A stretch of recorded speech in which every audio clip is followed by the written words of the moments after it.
Professional wrestling has always been built around heroes and villains. The fans know who they're supposed to cheer, and they know who they're supposed to boo.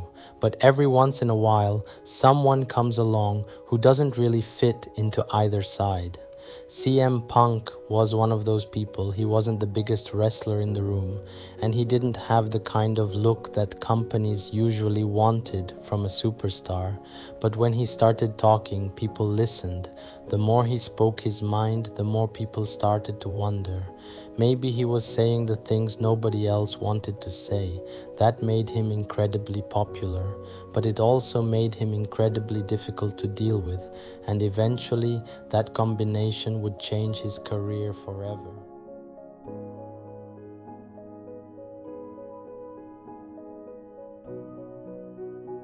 CM Punk's story starts in Chicago, long before the big arenas and the sold-out shows. Growing up, he was already obsessed with wrestling, but he wasn't watching it just because of the big names or the championships. He was drawn to the characters, the stories, and the feeling that anything could happen once the bell rang. As a teenager, Punk started training and eventually began wrestling on the independent scene. And this was a very different world from WWE. There were small venues, small crowds, and sometimes barely enough money to make the trip worth it. But that's where Punk started figuring out who he wanted to be as a wrestler. He wasn't trying to copy somebody else. He was slowly building his own style, his own personality, and most importantly, his own voice. And that voice would eventually become one of the biggest reasons people started paying attention to him. The independent wrestling scene gave Punk something he probably wouldn't have found anywhere else: freedom. He could experiment. He could try different things, make mistakes, and figure out what kind of wrestler he actually wanted to be. And over time, people started to notice. Punk wasn't just another guy trying to make it to the big leagues. He had a personality that stood out, and he wasn't afraid to let people see it. He could be arrogant when he needed to be. He could be funny. He could be intense. And when he got angry, you could actually believe that he meant what he was saying. That connection with the audience became a huge part of his identity, but the independent scene also taught him something else. If he wanted to make it to the top, being a good wrestler wasn't going to be enough. He needed people to remember him. By the early 2000s, Punk had built a name for himself on the independent scene. He had wrestled in different promotions, worked in front of different crowds, and slowly built a following of his own. But there was still one thing he wanted: to prove that he could do it on a much bigger stage. That opportunity came when Punk joined Ring of Honor, and this was where things really started to change. He wasn't just getting better in the ring, he was becoming more confident on the microphone and more comfortable being himself in front of a crowd. Fans started connecting with him in a different way. They didn't just want to watch Punk wrestle, they wanted to hear what he had to say. Eventually, his performances caught the attention of WWE, and in 2005, Punk made the move that would completely change the direction of his career. When Punk arrived in WWE, he wasn't exactly walking into an easy situation. He had already built a strong following on the independent scene, but WWE was a completely different world. There were bigger arenas, bigger crowds, and a lot more pressure, and Punk quickly realized that being himself wasn't always going to be easy. He started in ECW, where he had the chance to show what he could do. It didn't take long for fans to notice him. He wasn't the most physically impressive wrestler on the roster, but he had something that made him stand out. He felt different, and the more WWE gave him a chance to talk, the more people started to see what made him special. Eventually, Punk won the ECW championship, and suddenly, the guy who had come from the independent scene was holding a WWE title. But that was only the beginning, because Punk was about to become much more than another wrestler on the roster. Punk's career in WWE kept moving forward. He became a bigger part of the show, started winning more important matches, and slowly moved closer to the top of the company. But there was still a problem.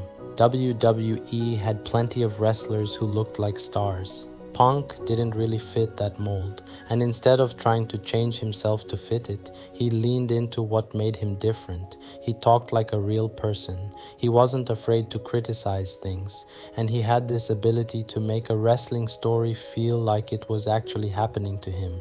That connection with the fans kept getting stronger. Then, in 2008, Punk won the World Heavyweight Championship.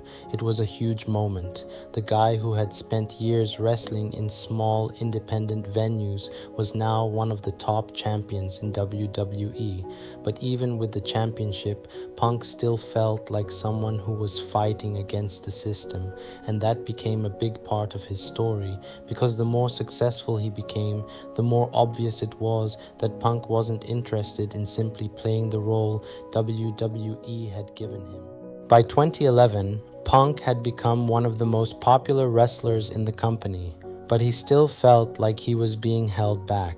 He believed he had earned a bigger place at the top, and he wasn't afraid to say it. Then, on an episode of Raw, everything changed. Punk sat down with a microphone in his hand and started talking. At first, it sounded like another wrestling promo, but then he started saying things that wrestlers normally weren't supposed to say. He talked about the people running the company. He talked about the way the business worked, and he even mentioned wrestlers who were working somewhere else.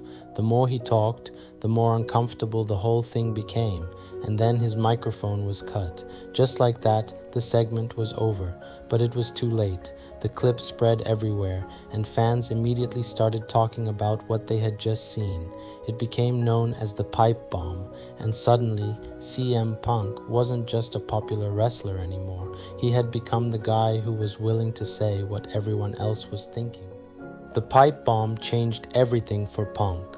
For the first time, it felt like the line between the wrestler and the real person had almost disappeared. Fans weren't just watching a storyline anymore, they were wondering how much of it was actually true, and Punk leaned into that feeling. His popularity grew, and the story eventually led to one of the biggest moments of his career. His contract was coming to an end, and instead of quietly signing a new deal, Punk made it clear that he was willing to walk away. Then came Money in the Bank 2011. Punk walked into the match knowing that this could be his last night with the company, and somehow he walked out as WWE champion. The reaction was huge. For a moment, it felt like the entire story had come together perfectly, but behind the scenes, things were getting complicated. There were disagreements over his contract, his position in the company, and what would happen next. Punk had become one of the biggest stars in wrestling, but he was also becoming increasingly frustrated with the people around him. For a while, it looked like he'd finally reached the place he'd been fighting for. He was one of the biggest names in wrestling, but the relationship with the company kept getting worse. The frustration wasn't just about championships anymore. There were disagreements over creative decisions, his health, and the way he felt he was being treated behind the scenes. Eventually, he walked away, and this time, it wasn't part of a storyline. He was gone. For wrestling fans, it was a strange moment. Someone who had spent years fighting to reach the top had suddenly decided that he didn't want to be there anymore. He stayed away from wrestling for years. Then, in 2015, he made another huge decision. He signed with the UFC. For someone who had spent his entire career inside a wrestling ring, stepping into a real fight was a completely different challenge, and it didn't go the way he hoped. He lost his first fight. He lost again in his second, and for a lot of people, that seemed like the end of his story. But he'd never really been someone who walked away just because things got difficult. For years, fans had no idea if they would ever see him back in a wrestling ring.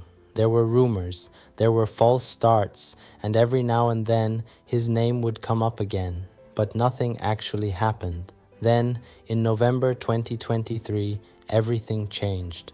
At Survivor Series in Chicago, the show was coming to an end. The crowd had already seen a huge night of wrestling, and then the music hit. For a few seconds, nobody really knew what was happening.